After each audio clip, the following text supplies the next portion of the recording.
What's up, everybody? My name's Combat MP. Welcome back to the channel. This is Update 36, the Warmaker Sanctuary, Community Paintings, and Population Revamps.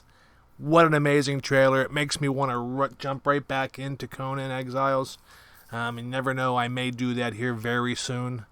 Dear Exiles, it's our great honor to introduce the next free update to Conan Exiles.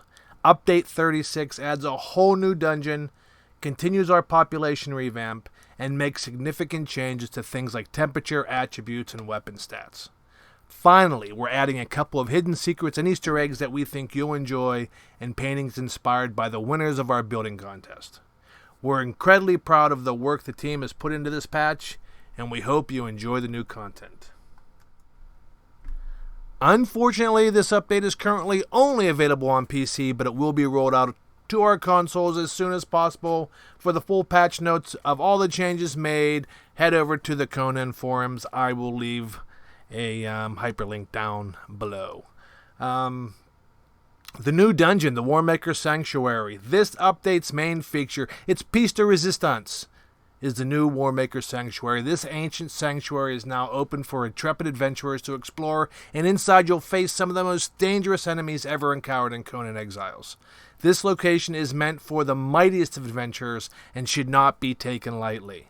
After battling your way through Kyle's stronghold, you will eventually come face to face with the Warmaker's champion, who wields a massive hammer ready to knock your skull loose from its fleshy meat cage. For your efforts in traversing the Warmaker Sanctuary, you will be rewarded with new recipes and some incredibly cool and powerful weapons. You can now craft special paintings made by members of the community. Back in April, we kicked off a building contest for members of the Conan Exiles community. We tasked players with interpreting and recreating famous buildings from either the real world or from fiction in the game. And we got some truly amazing entries. And in the end, we chose 1 grand prize winner and 9 runners-up. Their entries now have been made into special paintings that can be crafted by all players and hung on any wall of your choosing. Nothing like a bit of art to spruce up a desert shelter made from weathered stone. A population revamp continues. There's been an ongoing effort to give an overhaul to various locations in Conan Exiles. If you're familiar with these places, you'll notice some differences from before. We've added new NPCs, different types of loot, new recipes, and some additional visual accoutrements to everything from caves and NPC encampments to larger capital cities. Now in this patch, we've adjusted and made changes to the following locations: the Mounds of the Dead, Binyakin Sill, Buccaneers Bay, Executioner's Entrance, Hanneman's Grotto, Jill's Roost, King's Niche, Lockstone's Cave, Skedler's Shortcut, Sinner's Refuge, Skittering Cave, the Black Galleon, the Den, and Zalthar's Refuge. There's also been temperature system changes. We've reworked and improved the game's temperature system to make it more consistent and easier to read. Changes also include how effects are stacked and telegraphed to you. Temperature damage were changed from percentage of maximum health to a fixed amount.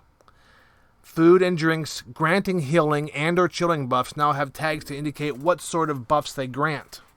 And keeping a neutral body temperature between cold and hot now grants the soothing, healing, regeneration buff. Temperature buffs no longer stack but replace each other, except for water cooling, which doesn't replace but stacks.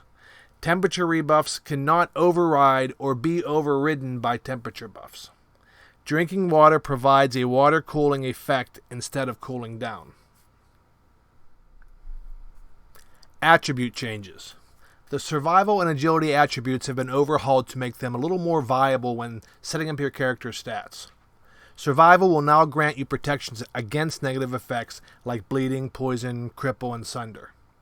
You also get more armor points per agility stat, and the accuracy attributes is more powerful. Here's a full list of the attribute changes. Survival now gives a reduction of 1.2% per stat point to number of ticks from negative effects like bleeding, poison, cripple, and sunder. Survival also affects debuffs from heated arguments and cold snap and frigid bite. Agility now grants 4 points of armor per stat point instead of 2. Also, The first perk from agility grants more stamina reduction for sprinting than before. Accuracy 40 perks have been reworked. It no longer grants a modifier to a weapon armor penetration. Instead, it grants a flat plus 30% armor penetration to attacks, greatly increasing its power. We hope you enjoy everything we're adding in this update. And with that comes the end of the video. If you like what you saw, do me a favor, hit that thumbs up button. If you want to receive more updates whenever new stuff comes out, then by all means subscribe. I'd really appreciate it. And remember, everybody, survival is just a game. I'll see you next time. Bye, y'all.